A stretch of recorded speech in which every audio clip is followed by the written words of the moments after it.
dia a todos.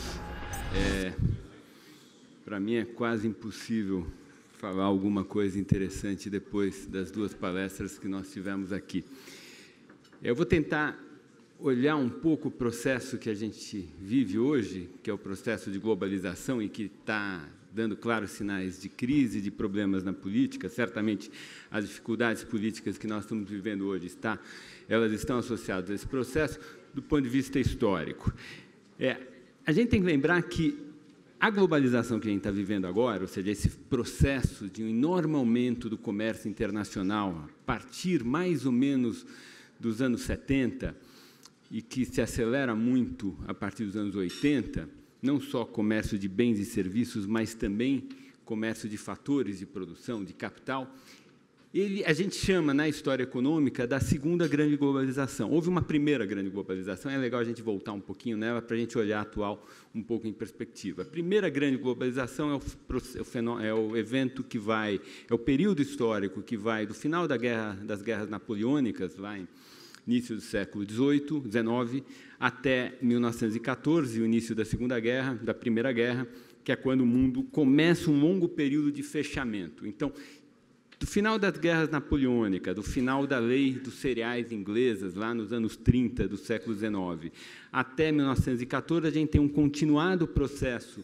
de aumento do comércio entre as economias, de aumento da mobilidade de capital, e esse processo ele foi liderado pelo poder militar que a Inglaterra tinha sobre os mares, de garantir uma ordem, e por progressos tecnológicos que, na verdade, olhando em perspectiva, eles talvez sejam mais impactantes do que a tecnologia da informação e internet, que é a criação do barco a vapor com casco de metal, que gerou uma organização no transporte, uma previsibilidade, e o telégrafo, que é uma redução de barreira informacional cavalar. Nessas duas mudanças tecnológicas, com a evolução institucional, da gente ter uma grande potência que consegue estabelecer uma ordem nos mares, gerou um enorme processo de crescimento do comércio internacional, da mobilidade de capital, em que as periferias exportavam bens primários, commodities, e os países centrais exportavam bens acabados, essencialmente. Além disso, os países centrais exportavam capitais. Lembremos as ferrovias, os investimentos nas empresas de utilidade pública, nas periferias. Quem que eram as periferias? As periferias eram a América Latina, mas também a gente esquece hoje o mundo anglo-saxão de ultramar era periferia, Estados Unidos, Canadá, Nova Zelândia e Austrália. Isso só para a gente lembrar que não é necessariamente verdade que comércio seja ruim e que a relação centro e periferia necessariamente tem que ser deletéria para a periferia. Muito pelo contrário. Todo o desenvolvimento do Cone Sul, forte desenvolvimento da Argentina, do Chile, forte desenvolvimento de todo o sudeste brasileiro, transformação dos Estados Unidos, do Canadá, Nova Zelândia e da Austrália em economias do primeiro mundo está intrinsecamente ligado à primeira grande globalização. Então, a primeira grande globalização foi muito benéfica para a periferia. Uma série de lugares no mundo não conseguiram se beneficiar dela. Ela termina com esse evento trágico na história da humanidade, que é a Primeira Guerra Mundial, e a gente tem um longo processo de fechamento da economia. Tivemos duas guerras, com uma grande depressão no meio, e uma reconstrução das instituições internacionais, instituições multilaterais, a partir do pós-guerra. Isso foi lentamente ensejando um processo de aumento do comércio internacional e também da mobilidade de capital, que ganhou um enorme momento a partir do que a gente começou a chamar, as pessoas chamaram um período neoliberal, a eleição da Margaret Thatcher na Inglaterra, a eleição do Ronald Reagan nos Estados Unidos, uma onda de redução de barreiras tarifárias, isso aconteceu nos anos 80, uma onda a partir dos anos 90, de redução de barreiras à mobilidade de capital, a conta de capital financeira de diversas economias, inclusive a nossa, começou a ser aberto, os entraves à mobilidade do capital financeiro entre os países foram reduzidos, e isso foi gerando, ao longo do tempo, esse perfil que a gente, de comércio e de mobilidade de capital que a gente olha.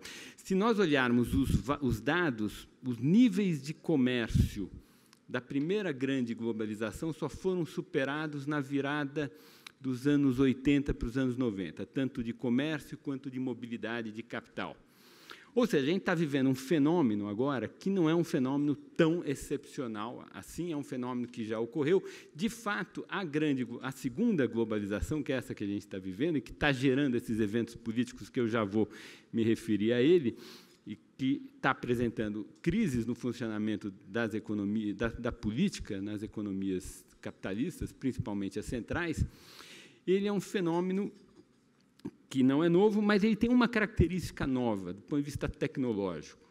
Na primeira grande globalização, a gente tinha comércio de bens acabados, né? Vinha a roupa pronta, vinha o carro pronto, vinha a máquina pronta, do centro para a periferia, e a periferia enviava para o centro bens primários, açúcar, café, trigo, carne, coisas assim. Não havia como há hoje, essa é, na verdade, a única grande diferença entre a primeira grande globalização e essa atual, o transporte, a comercialização pelo mercado internacional, pelo comércio internacional de bens em processo. Ou seja, a gente hoje pode pegar um processo produtivo, por exemplo, de um tablet, tem todo o software, tem o design, tem o chip, tem a montagem, e cada uma dessas etapas do processo produtivo, hoje a gente pode fazer em um lugar diferente, dependendo das relações de custo e produtividade de cada um dos mercados, dos locais de produção. Ou seja, a gente conseguiu potencializar o comércio imensamente em função dessa capacidade que se tem hoje de redução, de corte do processo produtivo em diversas etapas e produção de cada etapa num lugar. Mas, se vocês fossem nos anos 20 ou nos anos 30 para Detroit, eu nunca fui lá, eu vi isso, tem lá um mural, acho que é na Chrysler, na central da Chrysler, em que tem, numa ponta do mural, minério de ferro. Aí tem a siderúrgica, produção de placa, tal, e lá na outra ponta do mural sai um carro pronto. Era assim que ocorria a produção no paradigma da segunda grande revolução industrial, que é a revolução industrial do aço e do petróleo e da energia elétrica. Era tudo verticalizado, produzia-se quase tudo num local só, é por isso que Detroit virou o que é, porque lá tem condições de transporte e de acesso aos bens necessários para gerar a cadeia produtiva muito boa. Muito propícias. Quando a gente quebrou o processo produtivo em diversas etapas e passou a produzir cada etapa no local, essa lógica foi desmontada. Isso aconteceu a partir dos anos 70, a minutearização, o fato das coisas serem menores, o fato da gente ter descoberto a tecnologia do containers, tem um monte de motivos que explica esse enorme progresso tecnológico. Isso permitiu que a capacidade que a economia tenha de produzir comércio, de trocar, ficou potencializada muito. Ou seja, é possível encontrar países no Oriente que exportação mais importação sobre o PIB seja maior do que o PIB. Tem lá os supercomerciantes. E o que são esses países? São países que comercializam bens em processo. Evidentemente, como já tinha ocorrido na primeira grande globalização, o comércio ele não é neutro do ponto de vista distributivo. Esses são resultados conhecidos na teoria econômica, são conhecidos desde a grande globalização, dois economistas suecos que estavam olhando a Suécia lá na virada do século XIX, século XX, o Heckscher e o Ohlin, pensaram esse modelo e eles perceberam que a globalização ela favorece aqueles fatores que são abundantes num certo lugar. Então, se tem um lugar que tem muito trabalho desqualificado, quando esse lugar se engata com o resto do mundo e inicia a trocar muito com o resto do mundo, o trabalho desqualificado que está abundante lá começa a ter a sua renda valorizada. Por outro lado, se tem outros lugares em que tem muito trabalho qualificado, quando, relativamente ao resto do mundo, quando esse lugar engata com o resto do mundo, a renda do trabalho qualificado, relativamente ao fator menos abundante, eu estou pensando no hemisfério norte, aumenta. Ou seja, a globalização ela não é neutra do ponto de vista distributivo, apesar de ela produzir uma situação que, do ponto de vista cosmopolita, ou seja, se olhar o mundo como um todo, ela é claramente superior. E foi isso que nós temos observado desde os anos 80. A gente tem uma forte estagnação da renda mediana do trabalho nos países do hemisfério norte e tem um brutal processo muito rápido de redução da pobreza na Ásia. E aí nós temos que lembrar que, quando nós falamos de Ásia, nós estamos falando China e Índia, nós estamos falando de pouco mais de 1/3 da humanidade. Então, essa globalização que tem gerado tantos problemas e tanta reação contrária, principalmente de setores ligados à esquerda, tanto no hemisfério norte quanto em diversos países da América Latina, ela tem produzido a maior queda de pobreza da história da humanidade.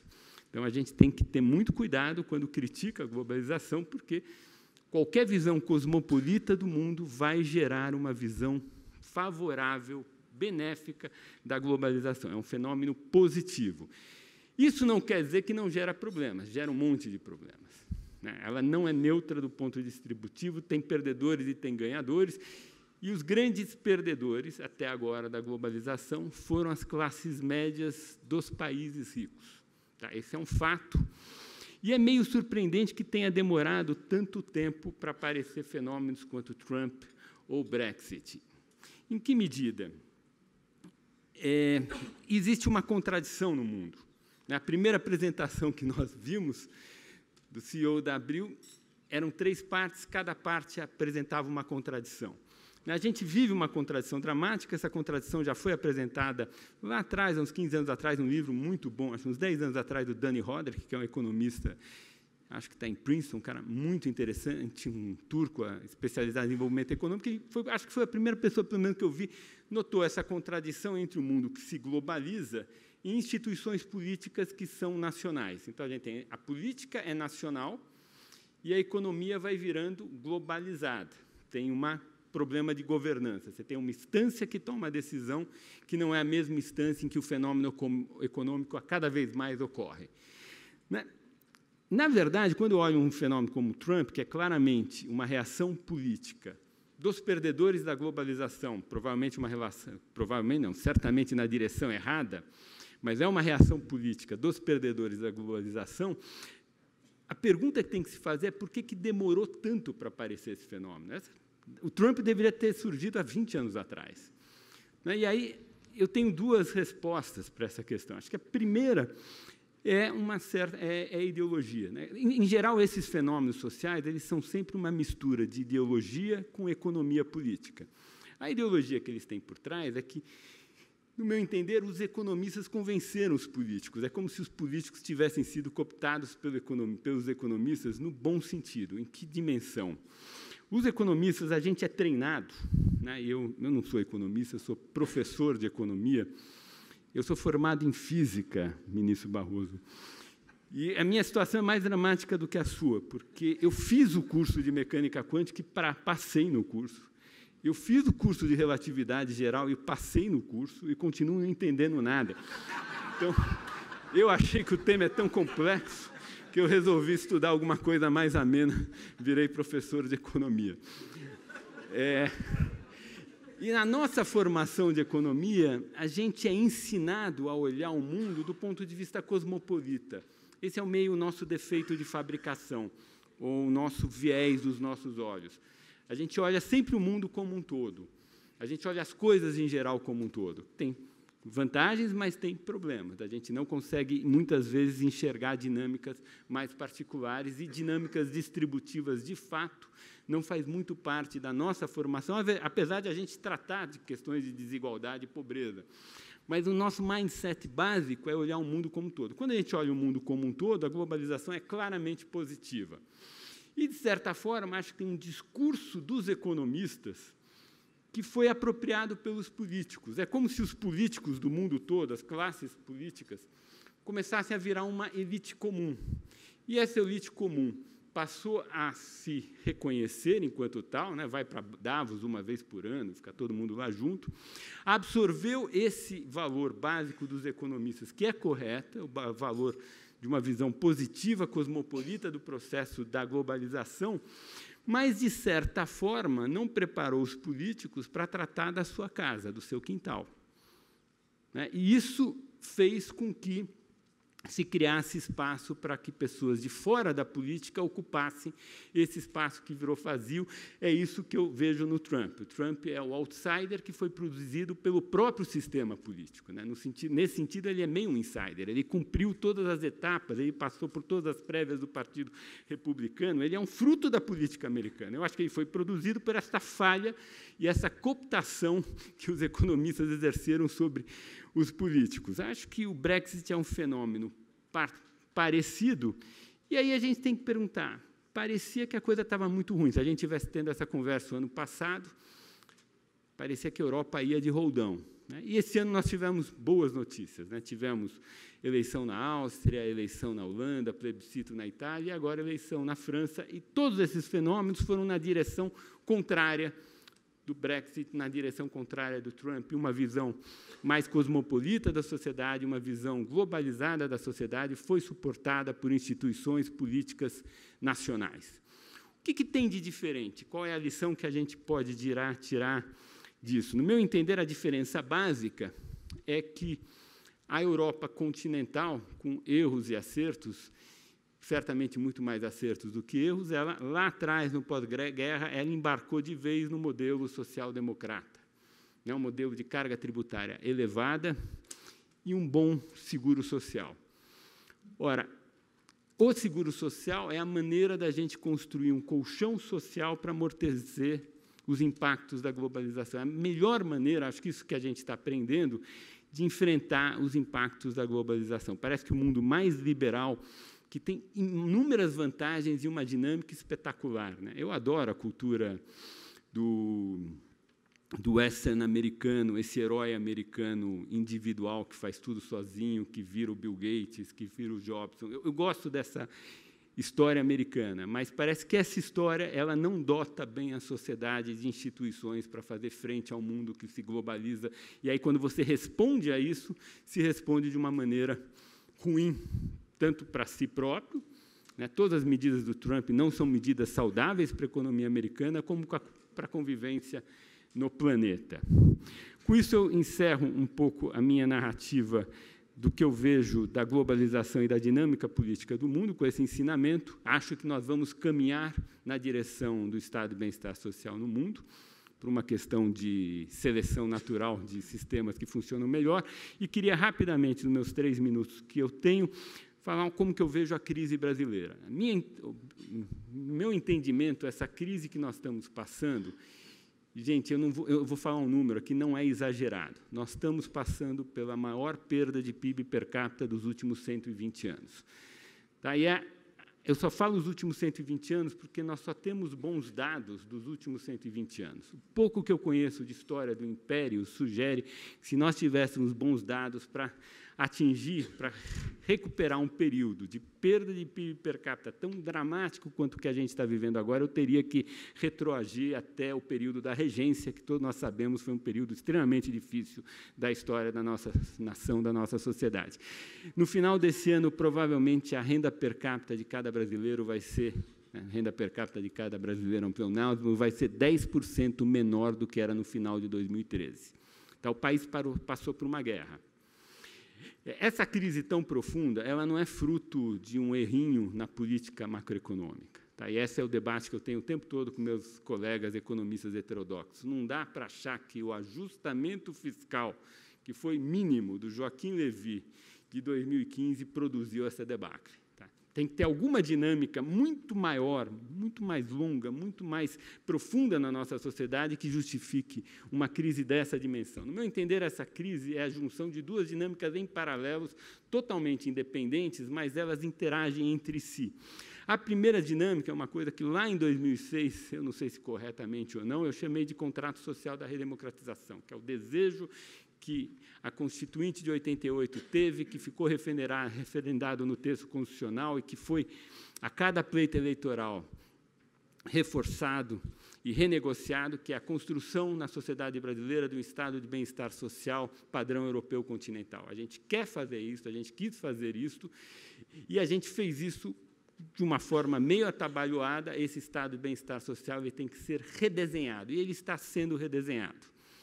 Mas ele gerou um esgotamento nas finanças públicas, e esse esgotamento das finanças públicas fez com que a dívida começasse, a partir de um período, sair do controle. Essa é uma dimensão dessa crise. Uma sociedade que não consegue estabelecer formas saudáveis de financiamento do seu Estado e atribuições do seu Estado que sejam compatíveis com essa forma de financiamento é uma sociedade que vai para a crise. Eu costumo dizer que a única maneira pior de gestão do conflito distributivo do que a inflação é a guerra civil. A gente tem guerra civil depois da inflação. A inflação é uma maneira péssima de se administrar o conflito distributivo. Também fico surpreso como diversos economistas meus heterodoxos, ditos de esquerda, são lenientes com o tema inflacionário. Tem uma segunda dinâmica muito importante que está associada a essa crise, e, diferentemente da primeira, que é uma dinâmica que vem do processo eleitoral, do processo democrático numa sociedade muito desigual, essa segunda dinâmica não tem nada a ver com o processo democrático, a escolha da sociedade, mas tem a ver também com ideologia. Tem alguma coisa de economia política, de grupo de pressão, mas tem principalmente a ver com ideologia, que é a forma como os economistas heterodoxos brasileiros e como os economistas petistas entenderam o processo de desenvolvimento econômico. Eu tenho pouco tempo, eu vou ser bem rápido para vocês entenderem a diferença. Se vocês chegarem para mim e perguntarem por que a Coreia era mais pobre do que o Brasil em 1960, e hoje ela tem uma renda per capita que é 3 vezes a nossa, e ela tem uma renda per capita que é 68% da renda per capita americana, como ela conseguiu fazer isso? Eu vou dizer, olha, a Coreia tem taxas de poupança sempre acima de 35% do PIB. Só para vocês terem uma ideia, o Brasil tem dificuldade de manter os 15% do PIB de poupança. Além disso, a Coreia desenvolveu o melhor sistema, um dos melhores sistemas educacionais do mundo. O que significa? Significa que você pega uma pessoa que o pai e a mãe é analfabeto, que o avô, os 4 avós são analfabetos, e essa pessoa ela sai do ensino médio com capacidade de passar no exame do ITA aqui. E faz isso para todo mundo, não fez isso para uma pequena elite. Como que eles conseguiram fazer isso? É um tema longuíssimo, difícil de saber, mas eles conseguiram fazer isso e nós estamos apanhando redondamente nessa agenda. E se nós olharmos as jornadas de trabalho asiáticas, qualquer marxista vai olhar e dizer, bom, tem um pouco de acumulação positiva, primitiva aqui. Tá, eu somo as jornadas de trabalho, a capacidade de se educar daquela sociedade, a enorme capacidade de poupança, que está associado, sim, ao fato daquelas sociedades terem decidido coletivamente, de um jeito ou de outro, não ter um estado de bem-estar social e achar que os seguros públicos são de natureza privada, seja a educação, uma parte grande da educação, principalmente a superior, seja a saúde, seja a aposentadoria, isso tudo fez uma brutal poupança. Quem trabalha o que esses caras trabalham, quem poupa o que esses caras poupam, quem estuda o que esses caras estudam, vão ficar ricos. Ponto. Se vocês fizerem essa pergunta para um economista heterodoxo brasileiro, o cara vai achar que, não, esse negócio, Samuel, é ideologia, não é bem assim. Ponto é que eles têm lá o BNDES deles, eles captaram a poupança, mandaram para os setores exportadores de futuro, investiram em tecnologia, fizeram os campeões nacionais deles, os chaebols na Coreia, os keiratsu no Japão, e isso gerou o desenvolvimento econômico. O resto veio atrás, a educação veio atrás, poupança veio atrás. Então, são visões de mundo muito diferentes. Eu, como economista, um professor de economia mais ortodoxo, tenho uma leitura do processo de desenvolvimento dos países do leste asiático. Eu estou enfatizando esses países porque esses foram os países que conseguiram quebrar a armadilha da renda média na segunda metade do século XX. A heterodoxia brasileira tem uma leitura muito diferente da minha. O governo PT, a partir da saída do Antônio Palocci à frente do Ministério da Fazenda e a ida do ministro Guido Mantega para o Ministério da Fazenda, trouxe para a formulação da política econômica essa agenda intervencionista, nacional, desenvolvimentista. Eu acho que foi um atraso para o país. Foi devastador. 400 bilhões para o balanço do BNDES, não gerou nada. Novo marco regulatório do petróleo, não gerou nada. Abreu de Lima, Comperge, Passadina, Solistar, não gerou nada e não é corrupção. Corrupção é a menor parte. É ideologia, é o erro de diagnóstico. É achar que um país ficou rico porque fez indústria naval e não perceber que, por trás da indústria naval coreana, tem uma coisa muito mais difícil do que a indústria naval coreana, que é pegar um filho de pobre que tem avô analfabeto e fazer esse cara ir para o ITA. E é essa pobreza que a nossa esquerda teve, que é impensável, que gerou um esgotamento sobre o Estado. Por quê, gente? porque não cabe no orçamento do Estado brasileiro o estado de bem-estar social e o intervencionismo asiático simultaneamente. Essas coisas não cabem no nosso Estado. Para caber no nosso Estado, a gente tinha que poupar 35% do PIB, ele não poupa. E o esgotamento dessas duas dinâmicas, as necessidades de reformulação do estado de bem-estar social, com a disfuncionalidade sobre os incentivos e a eficiência microeconômica que o intervencionismo trouxe, muito parecido com o período Geisel, muito parecido com o período Geisel, essas duas coisas desaguaram na crise de 2015, que gerou essa enorme perda de PIB per capita na nossa história, que agora a gente está tendo que se haver com ela. Muito obrigado pela atenção de vocês.